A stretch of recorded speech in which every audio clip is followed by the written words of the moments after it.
Okay, so hello everyone. I'm Demir from 6429, and it is my honor once again to open for the Aspire for Impact seminar projects.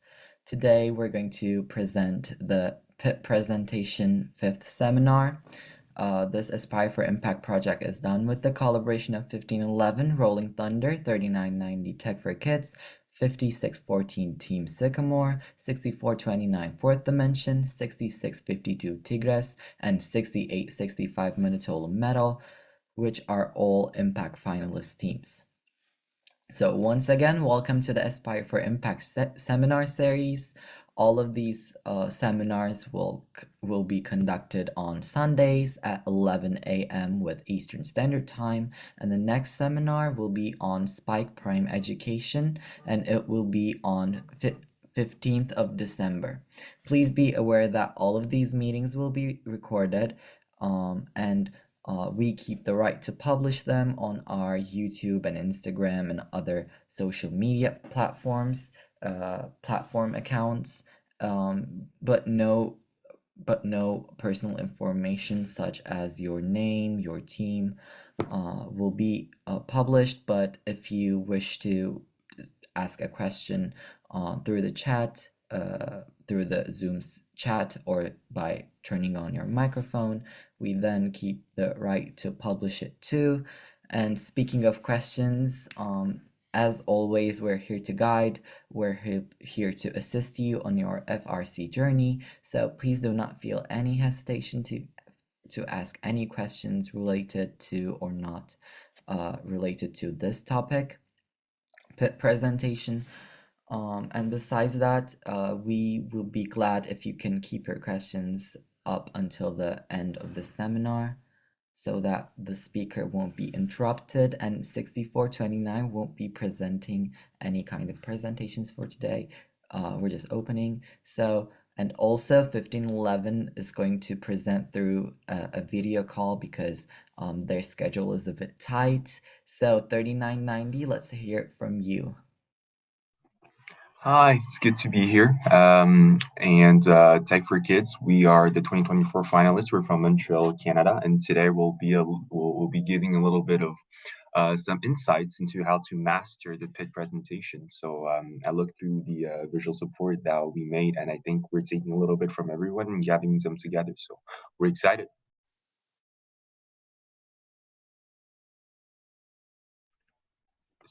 So now we can go to the next slide if it's our turn to present. Perfect. So I, I think 6865 can also introduce themselves. Hi, I'm Alex from 6865. We're based in Manitoulin Island, Ontario, Canada, and we are super excited to present today, and I'll let my partner introduce herself. Hi, I'm Amara, and I'm the team safety captain this year. And I am Yana Bauer, and I am the lead mentor for Manitoulin at all 6865. Okay, so let's have a quick look over today's agenda and 6865. All right, so we are going to be talking a little bit about PIT interviews for rookie teams and just some helpful tips and tricks for when you are giving PIT interviews. And so our first slide is what to expect from PIT interviews. So PIT interviews are your chance to brag about your team and to celebrate your accomplishments the past couple years. And it's really just to let the judges know like what you're proud of and what you've done to help impact your community and your team as well as your robot. And so the judges, they aren't there to judge you personally. They are just evaluating you on different criteria for different awards. And so there's no need to be scared of them. And I know like that's easier said than done, but they really are just there to talk to you. So let's get into what they look like. So if you see the photo on the slide that they are wearing these blue colored shirts and they often have a name tag. And so they are volunteers at first events, and they are usually an expert in a STEM or business field, and they will be asking you questions.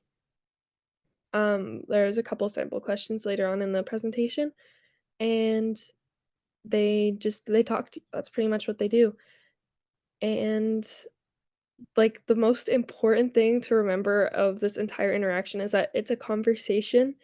There it's a way more casual than your impact presentation, and they really just want to hear like what you're proud of and what your team's done. Like they're excited to hear about that. And so there's really no need to be stressed or be scared of them. And I'll let Amara take on the next slide. Thank you. So here are just a little few tips for success that our team has found really helpful in the past. So the first one is reading the first award workbook. This has a bunch of criteria that the judges are looking for each award. It can also help you identify which ones you want to strive for and what's important to them. This workbook also provides a lot of practice and sample questions so that you can have some information and idea of what you're getting asked before you go talk to judges. It makes it easier for you to have an idea so you can stay a little more calm because you know a little bit about what to expect. And then another one of our tips for success is briefing yourself and your team on key points that you want to work into questions. So when the judges ask you a question, you have things that you can loop back to and ideas that really make an impact for your team that you're proud of and you want to brag about. Lastly, have some materials out and ready. So these are things like documents, handouts, photos, anything that could be used as like a visual aspect. So I know for our team, we have paper handouts that we give not only to judges, but also teams that come by our pit. This just gives some basic information about what our team's been doing for things like outreach, impact, build, business, things like that. But then we also have binders at the ready full of all of our safety stuff and an impact binder that shows what we've done throughout the year. It makes it easier for judges to also have a visual idea of what you've been doing, and it puts some more meaning to statistics that you might tell them. Alex? Yeah, just to add on to Amara's slide, there was a QR code back there if you wanted to look at the first award book and the sample questions as well as the criteria. And next slide. Thank you. So question examples and how to answer. So these are the most common questions, at least that like I've seen in my experience doing pit interviews. So questions about team challenges. So it's okay to admit to challenges on your team that you've genuinely struggled with throughout the season because no team is perfect. Everyone faces problems at some point. But the judges aren't just looking to hear about the challenge and like how your team's facing it. They want to hear about how you are persevering and overcoming that challenge. So it's important to have like a couple examples picked out. So, for example, for my team, we're rural, and so shipping parts is difficult, and it's like hard to get things to where we are. And so to overcome this, we formed partnerships with local businesses to help us get parts. And, like, that's sort of what they're looking for. They wanna see how you've adapted to that challenge and overcome it in a way that's, like, also doing other good things. So, like, for example, in the example I just gave, we were forming partnerships within our community, which is another thing that First values. So, it's good to, like, have a couple, examples like that in the back of your head when doing these interview questions, and you might want to think about that before going into competition. Secondly, is questions about outreach. So this is kind of similar to what you're talking about in your impact presentation, but there's no need to like build up to it like how it is in your impact presentation. Like you want to get straight to like the things you're most proud of, like your biggest outreach events first, because the judges only have so much time there, and while these conversations aren't timed, you will not be able to talk about every single thing your team has done as much as you'd like to. I know it's hard not to because you're just super excited about everything that your team's done, but it's important to like get the things that have had the most impact for your community and your team out of the way first, or like spend a lot more time talking about them because that's really what's most impressive. And secondly, you want to like frame these responses correctly. So tying in other events that you've done that you can connect to it, or different core values that you can connect to it is really important. And it just like it gives more dimension to your answer, and it frames it in like more of a first perspective than just from your team. And I'll let Amara take on the next slide. Thank you. Thank you. So, who should you have representing your team in the pits? So, usually you would like to have a select group of people that are in your pits for answering questions. These will usually be people who know everything about your team, or at least know the resources where to look for when a question comes up that they can't answer.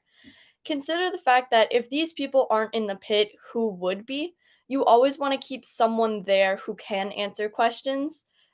Just so if the judges do come by, you can talk to them right then and there, and they don't have to miss you and have to come back. When it comes to mentors being in the pit, we would love to keep it limited to one mentor in the pit, sometimes even none if you can have that. This keeps the focus student led and shows that you have pride in making sure that everything is student done and that they can answer questions and explain what you have done and show pride in it. Mentors should not be answering pit questions if they are there. That takes away from the student led focus of it. And it's harder for your team to make the connection with a judge than if your mentor is answering all the questions. An easy thing to do if you're not going to have a set group of pit people there is debrief everyone on key points and knowledge that they would need for answering pit interview questions. So, debriefing them on things like statistics of the robot or outreach events, or just bits of information that you would want to tell judges when they come by that's important for your team or for your goals that year. Things like tying into core values and your team values as well is really helpful for this. So, an idea to kind of get everyone on that same page is practice judge questions as a group. So, if someone doesn't know the answer, they can learn the answer and vice versa. I think that's all. Alex? Thank you, Maya. So now we have some what ifs about pit interviews. So, what ifs, they keep us up at night. And so, let's get into a couple of them. So, what if you have a match when the judges come by? So, this is where you can tie in that pit rep idea from the previous slide. So, when there's matches, usually people who know things about the robot, they are going to watch the match or they're on the drive team, and people who know things about business, they're in the stands cheering on your team. And so where pit reps come in is they can stay in the pit and they can be there in case judges come by, and they'll be able to answer all the questions because these pit reps will know everything there is to know about the team. And if that is not something that your team is interested in, if there's no one in the pits, the judges will most likely come back later. So if you do have a match, it's important to like clear the pits out and make sure no one's in there when there is a match, or if you are short on people in the pits. And that kind of leads into the next question. So what if there are only new members in the pit? So if there are only new members in the pit and they aren't really sure how to answer, or they don't know the answer to a judge's question, they can defer to someone later, like say like, "Oh, this person's not here right now. Can you come back later?" to the judges. But it does look better if everyone on your team can answer some of the questions. So something that you can create is potentially a resource for your team that you keep in the pits, and it's just like a book of information that can answer different questions to different outreach events and different statistics from those outreach events, and then robot information. Oh, and in the chat, my lead mentor said leave a sign that saying please come back when the pits are closed. That's one thing that our team started doing this year is we had like a string or caution tape to like show that the pits were closed when no one was in there. Additionally, what if you mess up a response? So if you mess up a response, the world isn't going to explode. It'll be okay. Like it's just a conversation at the end of the day, and everyone messes up speaking in conversation, and it's pretty easy to correct. Like it's a very casual conversation with the judges, and if you mess it up, there is always opportunity to fix your mistake. And what if you can't answer a question? So this is where that pit resources will also come in, but you can also feel free to defer to anyone else on your team. And if you can't answer a question, that's okay. It's just something that you notice that you need to educate yourself more on so you can more effectively do pit interview questions. And that is our presentation. Thank you so much for listening. And we are excited to see 1511's talk. Thank you. Thank you for your great presentation. So I'm actually going to, since 1511 isn't like right now in the meeting, I will screen share their video. Hi, we're 1511 Rolling Thunder from Penfield, New York. I'm Chloe, and this is my second year on the team. And I'm Hannah, and this is my fourth year on the team. We'll be talking about preparing for the pit. Pit materials are important for showing judges all the work your team has accomplished. It should showcase or assist in presenting information about your robot, design process, outreach, team structure, student development, and more. There are many different ways to present information. Find some that are unique and highlight what's special about your team. Documentation is essential in the pits. It's a way that our team accomplishes this is with the pit binder. In the binder, we can include images and descriptions about our robot's design, and we can include images from events that we've had. Preferably, this information should be within the last 3 years because that is what FIRST is looking for. The pit binder is also a good way to give judges a visual aid. When talking about an event, it may be difficult to describe an event fully, but with the pit binder, we can show judges pictures to show our impact. Additionally, the pit binder is a great way for students to refresh their knowledge of team facts. It's also important to save your prototypes and iterations from build season so that you can show judges during competition. Real prototypes are an elevated way to show off your design process. As I said before, having a visual aid is extremely important. When you have your prototypes right in front of you, it is easier for judges to get a closer look, and it's easier for you to explain why you made changes to your design. There are unique ways that you can show off information about your team. These are two examples of how our team has done it. So, on the left, we've 3D printed out a miniature version of our robot. The left image is a picture of our robot, and the right image is a picture of the 3D miniature print.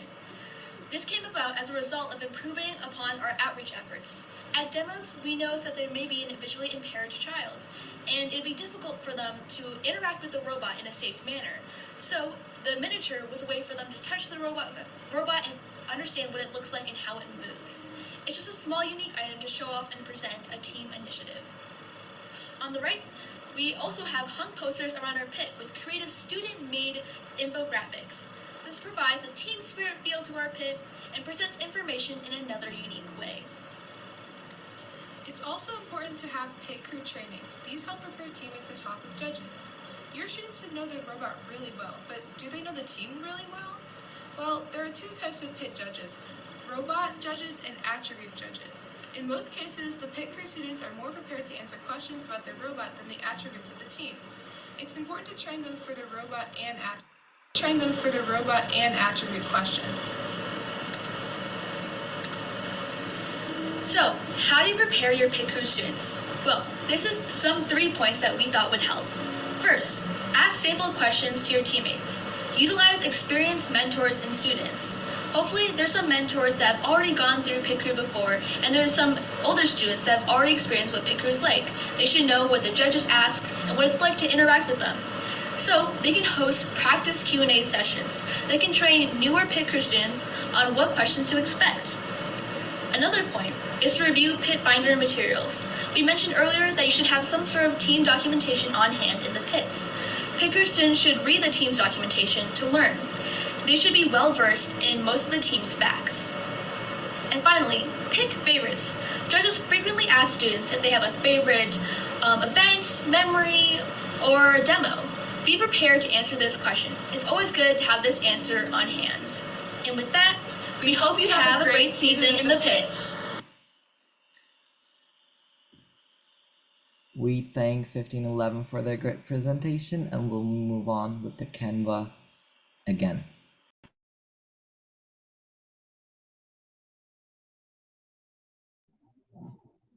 I would like a minute, please, because I closed the Canva link.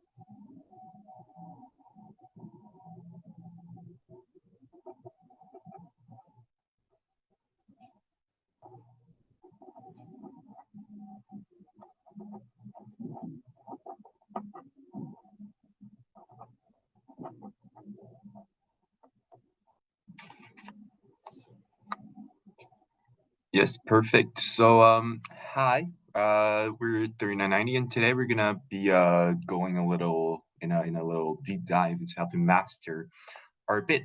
And what we mean by this is how to maximize, in fact, our impact at events, because events are the competition, the events are a really, really unique way for a team to gain visibility, to practice delivery, and to, win some awards.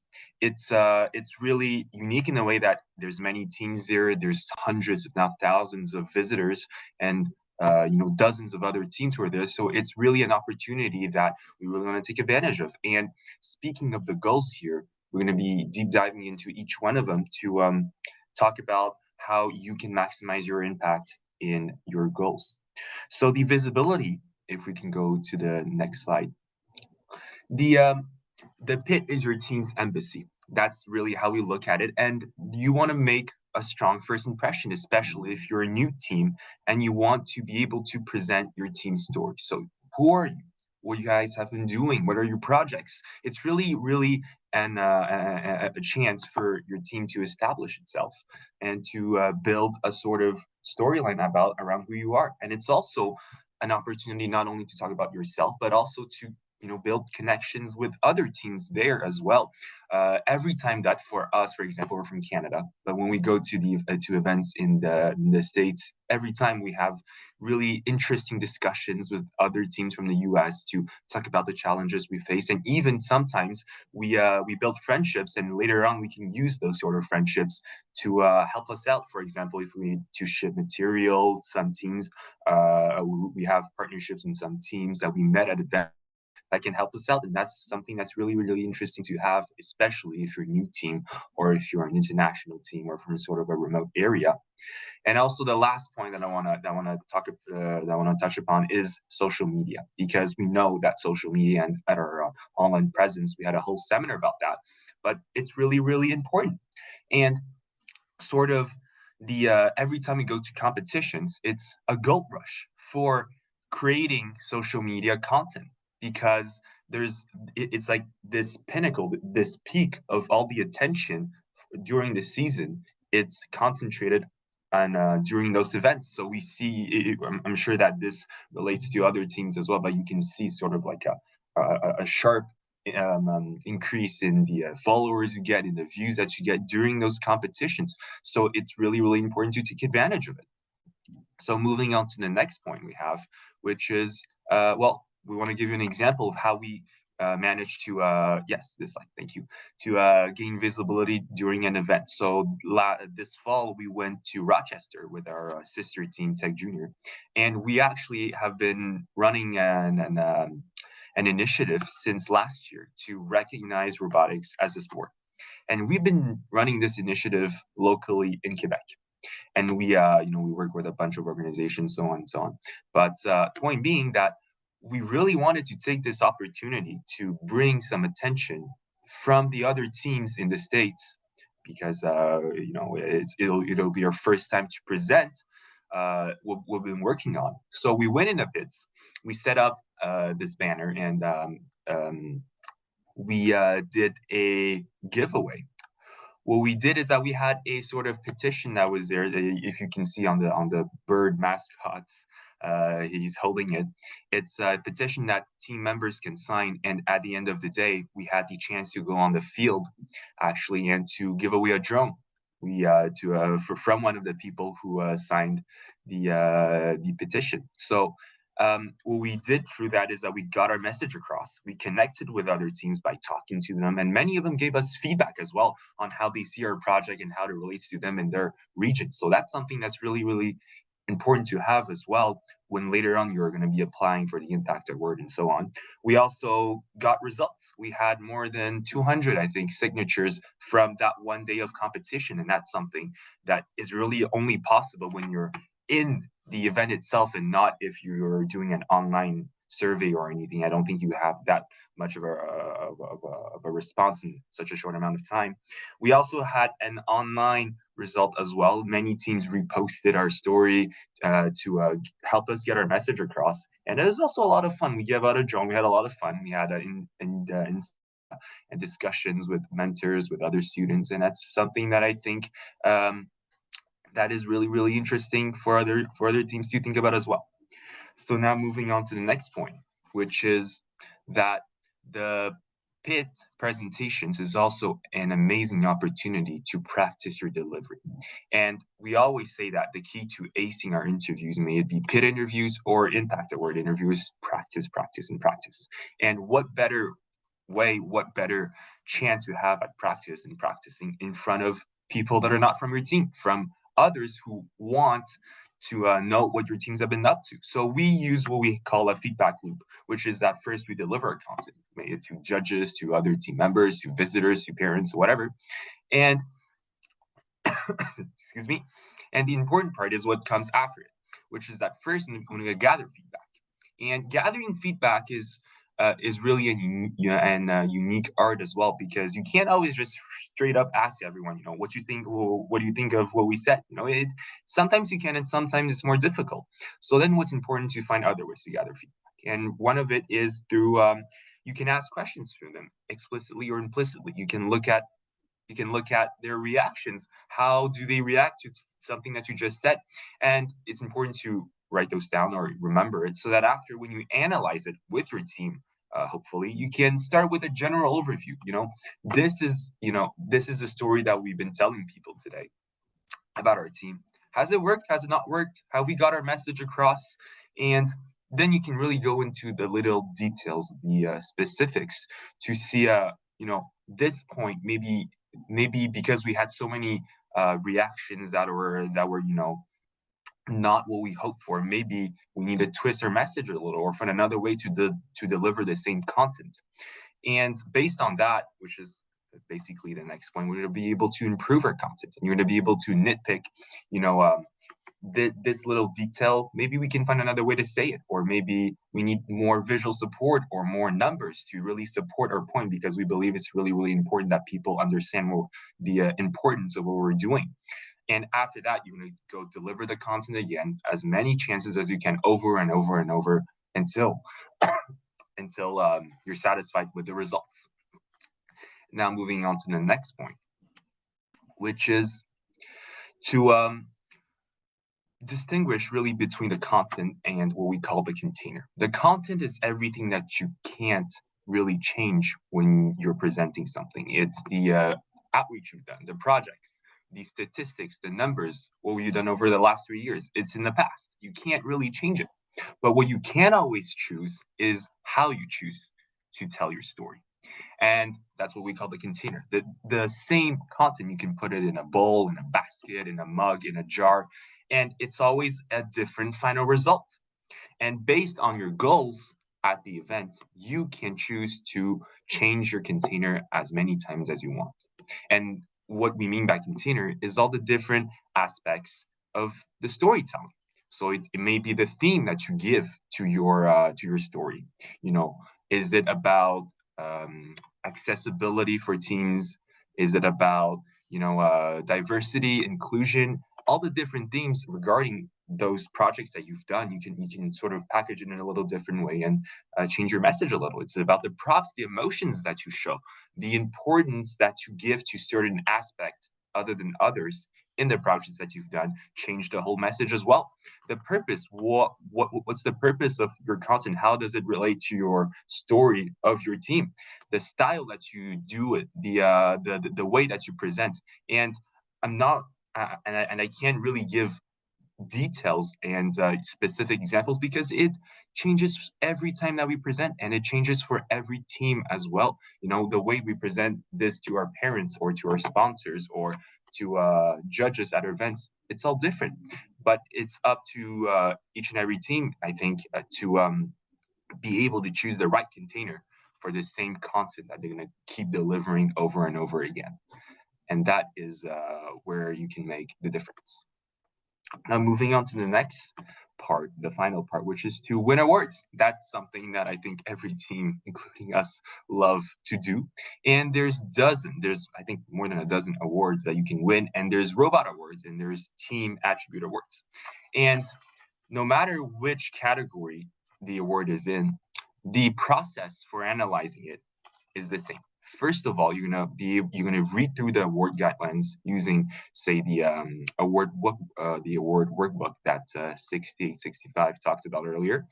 You know, analyze the guidelines.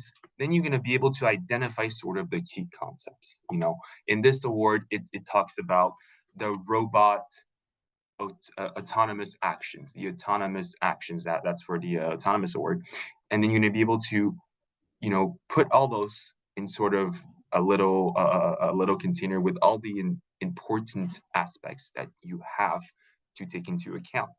And want it or not, teams, no matter who you aren't be able to equally qualify for every single one of these awards. And that depends on your team, and it depends on the season you've had, on all sorts of things. For example, for our sister team, Tech Junior, last year, we had a really, really cool robot. It was really, really artsy. We worked with some local artists to put little decorations on it and everything, and it was really, really flashy. So then maybe in that case, we would have picked to connect our robot, with the what is it called? I'm trying to find the name. It doesn't come in my head. The Creativity Award, because it's really, really sort of the important aspect of our design. And really, that third step is really, really important. Picking the award that your team can connect with best, to then, after that, plan out how to best deliver your message using everything we've talked about before: the loop, the feedback loop, the analysis, the everything before. So we believe that these first steps are the best way to plan out how to maximize your chances at winning an award at the event. And that is it from us.